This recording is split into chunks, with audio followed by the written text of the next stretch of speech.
Iran has been a British asset for a very long time, but the City of London and the Khamenei family have gone to great lengths to keep this relationship hidden. However, the actions of NATO and the City of London point to what's really going on. That's what we're going to talk about in this clip. Now, I want to go back to something you said about the Khamenei family with the real Hmm. estate, Yes. because one of the things about Iran being a proxy is how Hmm. hidden it's been. Yeah. Where Yeah. even, and I still wonder and question, are they really? Are they really? Sure. Whereas, for example, with the Balfour Declaration and Hmm. the empire's relationship with Israel is really clear, Absolutely. right? So I know that the Khomeini family, or the Khomeinis, they have a lot of real estate in London, and the Hmm. IRGC is not a prescribed terrorist organization, unlike Hmm. Hamas and Hezbollah and Yeah. Palestine Action, which is a Hmm. internal lobbying organization in England. Yeah. Right? They don't go around That's wild. bearing arms and doing the sort of stuff that Hamas and Hezbollah do, right, in the Middle East. Hmm.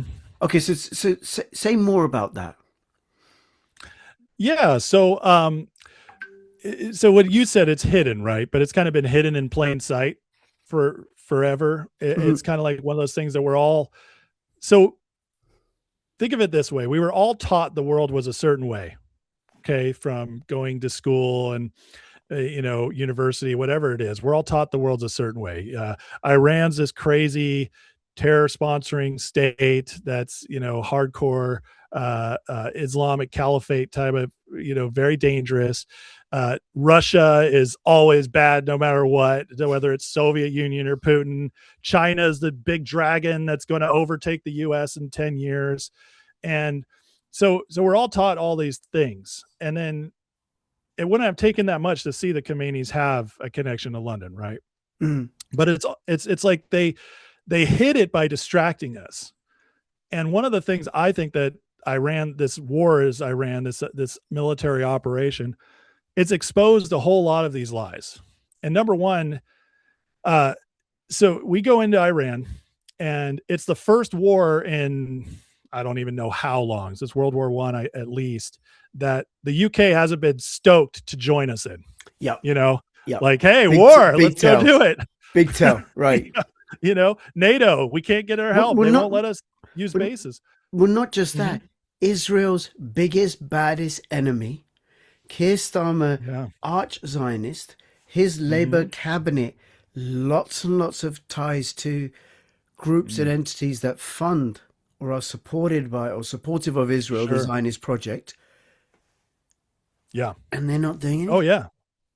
Oh yeah. Well, look at here at the in our side, the Democrats. You know, it's funny because Republican presidents always get said as being like the big pro-Israel presidents, but Democrats in America, like, well, Jews in America, I should say, vote Democrat like 77%, Mhm. something crazy. It's just they're all liberal, and so you would think there'd be more support from that side. And it's funny kind of watching John Fetterman, who I always say he had to have a stroke to like get his common sense back. He like he's sitting there thinking like, what is happening to my party? Like I Mhm. see things that are actually making sense. Like why, he's the only Democrat that isn't trying to take the war powers away from Trump and so on and so forth. He's like, he's a pretty liberal guy, but when it comes to this, he's like, I don't understand what's happening here. This is crazy. Like this obviously makes sense for us.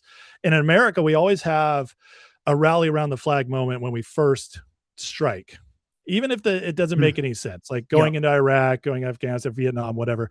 They always are like, "Oh, America, yes, we're in a war. We must be doing it for a good reason. We're patriotic."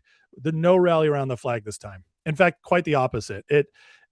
All of a sudden we had like all of our influencers turning on us, all of the MAGA influencers have all gone crazy. The Democrats in the media didn't even give Trump 2 days of the benefit of the doubt.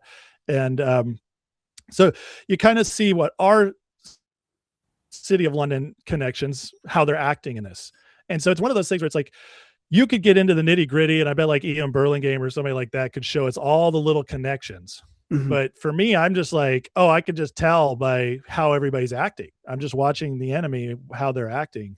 And it's pretty clear that Iran's not just Iran, you know. And then the other thing, the big thing that's been kind of revealed in all this, the big lie is that I was raised, at least here, I'm 42 years old. So I've been through the system and the education system. And I was always raised that there's basically three big bads in the world: China, Russia, and Iran. You can't fight any of them. You can like kind of contain them. But if you go into Iran, like the big tell was always like, if you go into Iran, China and Russia are coming along to fight you. And it's World War III. Trump just blew all that up by attacking Iran the way he did. Russia's like, whatever, Putin and Trump are hanging out in Alaska, plotting, trade in the future once Russia, Ukraine's over. Trump's going to China. China doesn't do anything except send a few weapons to Iran, which I like to call like their Timu military, because we just show up and their air defenses are completely obliterated immediately in Venezuela and Iran. It's like, it's like Iran needs to stop shopping for their military on Timu. But it's like, that's it. And other than that, China's just holding back, not willing to get involved at all. And then China's economy is getting worse and worse. And once they were predicting that their economy would jump us by 2030, now their economy is like 60% of ours and declining. And so we've just completely exposed China. And it's not that they're not still a rival in some ways. It's not that we have, don't have to worry about them at all in some aspects, especially as long as it's the China's Communist Party. But I got to actually look into that more after hearing EM the other day. He said some interesting things I need to research myself, because I was like, oh, you give me some things to think about. But just from the traditional beliefs about them and what we think we know. Yeah. But all that, it's just so people know, what I think you're referring to is the video between myself and EM on my channel about China, where it's like, whoa. And one of the things that he pointed out by referencing history, because I knew about the Opium Wars. Yeah. But there's more to the conflict between the British and China than just the Opium Wars. Yeah. So then that adds weight to the notion that China and Russia are benefiting from what Trump is doing. Absolutely. And they want it to happen because it disempowers the city of London from carrying on its nefarious activities. Yes, 100%. If you enjoyed this video, you can find the whole clip right here. And don't forget to sign up for my free newsletter. Links in the description below.